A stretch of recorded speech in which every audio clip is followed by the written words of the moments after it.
Oman প্রবাসী জনৈক বাহারউদ্দিন উনি আজকে রাত 12টায় এয়ারপোর্ট থেকে ওনার গ্রামের বাড়ির উদ্দেশ্যে রওনা দেন।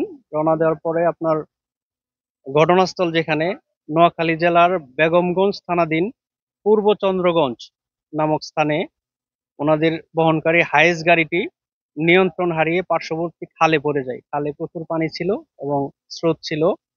যারা পুরুষ সদস্য ছিল তারা গাড়ি থেকে বের হতে পেরেছে, মহিলা এবং শিশুরা বের হতে পারেনি।